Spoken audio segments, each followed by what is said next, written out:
अच्छा जी, अस्सलाम वालेकुम। तो आज हम एक बहुत इंपॉर्टेंट टॉपिक डिस्कस करने वाले हैं जिसका नाम है बोन रिमॉडलिंग। सही है। तो बोन रिमॉडलिंग होता है क्या बेसिकली?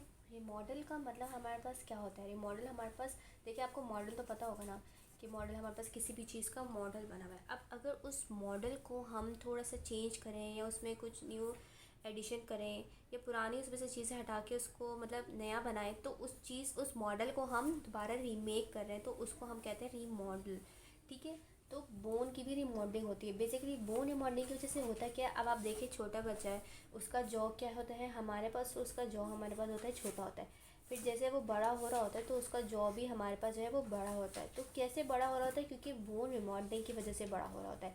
ठीक है। तो बोन रिमॉडलिंग के हमारे पास एक तो मैक्सिला और मैंडिबल की ग्रोथ में भी हमारे पास जो है वो बहुत इंपॉर्टेंस रखता है। और दूसरी बात कि अगर हमारे पास कोई इंजरी हो जाए या वहाँ से सेल्स जो है वो डिस्ट्रॉय हो जाए, वो रप्चर हो जाए, उनको हीलिंग की ज़रूरत है, तो वहाँ पे भी हमारे पास बोन रिमॉडलिंग का फिनोमेना आता है। अब बोन रिमॉडलिंग के दो इम्पॉर्टेंट हमारे पास सेल्स कह लें, पैरामीटर्स कह लें, जो इसमें काम कर रहे होते हैं। एक हमारे पास होते हैं ऑस्टियोब्लास्ट सेल और दूसरे हमारे पास होते हैं ऑस्टियोक्लास्ट सेल।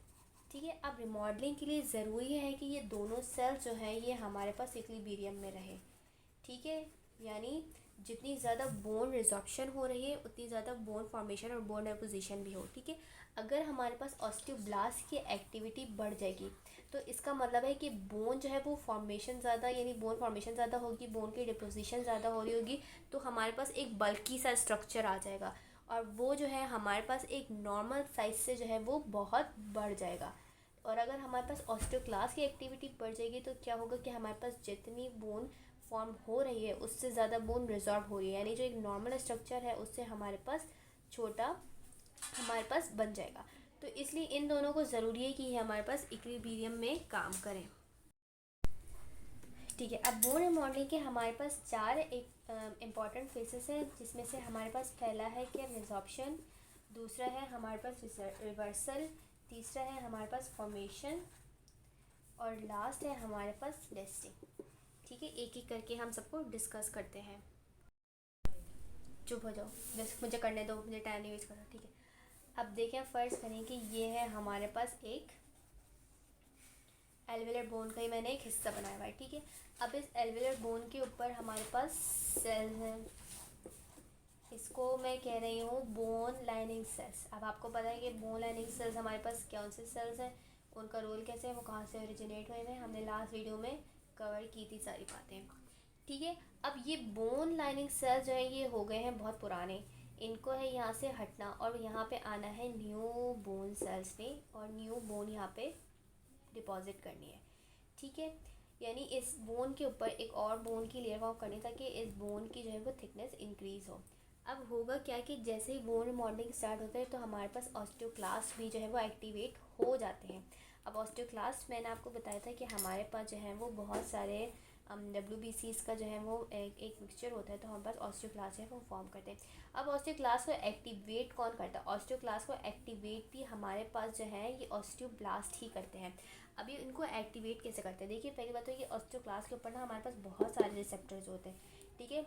तो ये लोग जो है एक सब्सटेंस सिक्रीट करते हैं, उस सब्सटेंस को हम कहते हैं MCSF। ठीक है। आप लोग बस नाम याद रख लें, आपके लिए सिर्फ नाम इम्पॉर्टेंट है। तो सब्सटेंस को हम क्या कहते हैं? MCSF। अब जब ये MCSF जो है ये यहाँ पे जो रिसेप्टर मौजूद होता है उस पर आके बाइंड कर देगा। ठीक है। इस पे आकर रिसेप्टर ने बाइंड कर दिया तो ये ऑस्टियोक्लास्ट जो है वो एक्टिवेट हो गया। ठीक है। अभी हम जो है वो पहला स्टेप पढ़े। पहला स्टेप हमारे पास क्या था? रिजॉर्प्शन। ठीक है। पहला स्टेप क्या था? रिजॉर्प्शन। सही है। तो यहाँ पे हम ऑस्टियोक्लास्ट की सबसे पहले एक्टिवेशन पढ़ें कि एक्टिवेशन कैसे होगी। कि हमारे पास जो बोन एने से यानी ऑस्टियोब्लास्ट ने एक सब्सटेंस सिक्रीट किया MCSF, उसका रिसेप्टर मौजूद था हमारे पास ऑस्टियोक्लास्ट पे, तो इसने जाके हमें ऑस्टियोक्लास्ट को एक्टिवेट कर दिया। अब क्या होगा, जब से ये ऑस्टियोक्लास्ट एक्टिवेट होगा तो ये हमारे पास क्या करना शुरू कर देगा? बोन रिजॉर्ब करना शुरू कर देगा। लेकिन बोन रिजॉर्प्शन भी ये स्टार्ट ऐसे नहीं करेगा, बोन रिजॉर्प्शन भी स्टार्ट करेगा जब यहाँ से ये दूसरा रिसेप्टर आके इसको एक्टिवेट करेगा। पहला सब्सटेंस MCSF जिसने ऑस्टियोक्लास्ट को एक्टिवेट किया। अब ये दूसरा सब्सटेंस हमारे पास रिलीज़ कर रहा है यही बोन लाइनिंग सेल यानी ऑस्टियोब्लास्ट, जिसको हम कहते हैं रैंक एल। सही है, इसको हम कहते हैं रैंक एल। ये भी हमारे पास कौन सिक्रीट कर रहा है, ये भी हमारे पास सिक्रीट कर रहा है ऑस्टियोब्लास्ट। इसका रिसेप्टर भी हमारे पास मौजूद होता है यहाँ पे। ठीक है, तो जब ये रैंक एल आके ऑस्टियोक्लास्ट से बाइंड करेगा तो अब ये ऑस्टियोक्लास्ट क्या है, यहाँ पर बोन की रिजॉर्प्शन स्टार्ट कर देगा। ठीक है, समझ आ रही है सिनेरियो। पहले इसने एक्टिवेट किया ऑस्टियोक्लास्ट को MCSF सिक्रीट करके, अब ये एक और सब्सटेंस सिक्रीट कर रहा है जिसका नाम है रैंक एल, और ये रैंक एल भी हमारे पास ऑस्टियोक्लास्ट से जब जाके अटैच हुआ तो इस ऑस्टियोक्लास्ट ने हमारे पास यहाँ पे बोन रिजॉर्प्शन करना शुरू कर दी। ठीक है, अब आहिस्ता आहिस्ता ऑस्टियोक्लास्ट यहाँ पे आ गया, और जब यहाँ पे ऑस्टियोक्लास्ट आके लग गया ना, ठीक है, फ़र्ज़ करें यहाँ पे ऑस्टियोक्लास्ट आ गया, तो इसने आहिस्ता आहिस्ता बोन यहाँ से रिजॉर्ब करना शुरू कर दिया। अब यहाँ पे क्या हो गया, हमारे पास जो है ये बोन रिजॉर्ब हो गई, और बोन रिजॉर्ब करते करते जो है हमारे पास ऑस्टियोक्लास्ट यहाँ तक पहुँच गया। ठीक है, तो ये हमारे पास जो रिजॉर्प्शन का पहला फेज़ था ना वो हमारे पास हो गया, यानी ऊपर जितने भी सेल्स मौजूद थे उस सब को हमारे पास ऑस्टियोक्लास्ट ने जो है वो इंगल्फ कर लिया। ठीक है, तो यहाँ पर हमारे पास हो गया। अब दूसरा हमारे पास जो फेज़ आ जाता है वो कौन सा आ जाता है, अब दूसरा फेज़ हमारे पास क्या आ गया, अब दूसरा फेज़ हमारे पास आ गया रिवर्सल।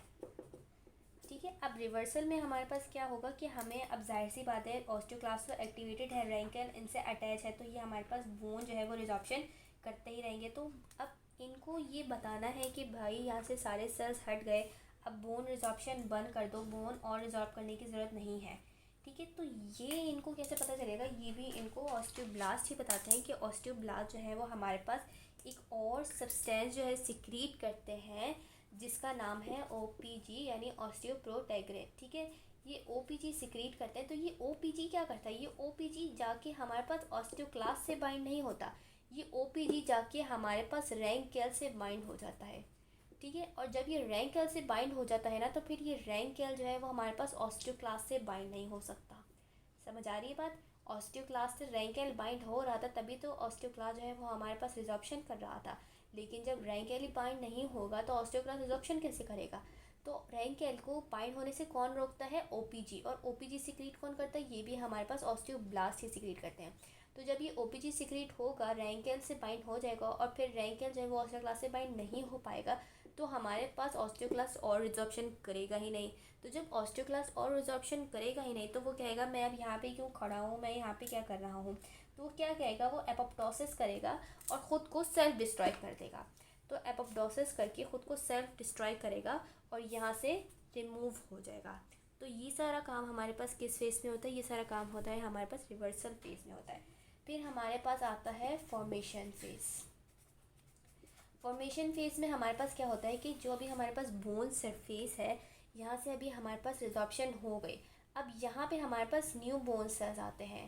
न्यू बोन सेल्स हमारे पास कहाँ से आएंगे, स्टेम सेल से ही आएंगे। ठीक है, जो हमारे पास अभी ऑस्टियोब्लास्ट है, तो ये न्यू बोन स्टेम सेल्स जो हैं ये अब हमारे पास आ गए। अब क्या करेंगे, ये हमारे पास ऑस्टियोइड सिक्रीट करना शुरू करेंगे, वही ऑस्टियोइड सिक्रीट करेंगे, मिनरलाइजेशन होगी, और फिर हमारे पास क्या करेंगे कि उसके अंदर एम्बेडेड हो जाएंगे। ठीक है, और यहाँ पे हमारे पास एक लेयर बोन की फॉर्म हो गई, और आखिरी स्टेज जो हमारे पास रेस्टिंग स्टेज है, उस रेस्टिंग स्टेज में क्या होगा कि सारे ऑस्टियोब्लास्ट जो है वो अंदर एम्बेडेड नहीं हो जाते, कुछ ऑस्टियोब्लास्ट जो है वो हमारे पास ऊपर ही लाइन करते हैं जिनको हम बोन लाइनिंग सेल्स कहते हैं। तो ये जब बोन लाइनिंग सेल्स वापस आ जाते हैं तो इसको हम क्या कहते हैं, इसको हम रेस्टिंग स्टेज कहते हैं। समझ आ गई, जब रेस्टिंग स्टेज के बाद दोबारा हमारे पास रिजॉर्प्शन फेज शुरू हो जाएगा। तो ये था हमारे पास पूरा बोन रिमॉडलिंग का वो सिनेरियो। ठीक है, ये बहुत इंपॉर्टेंट टॉपिक था, इसको आपको ज़रूर याद होना चाहिए। इसके नोट्स भी मैंने अपलोड कर दिए हैं। ठीक है, लिंक दे दूँगी डिस्क्रिप्शन में, और इंशाल्लाह तो आपसे नेक्स्ट वीडियो में मुलाकात करेंगे। तब तक के लिए अल्लाह हाफ़िज़।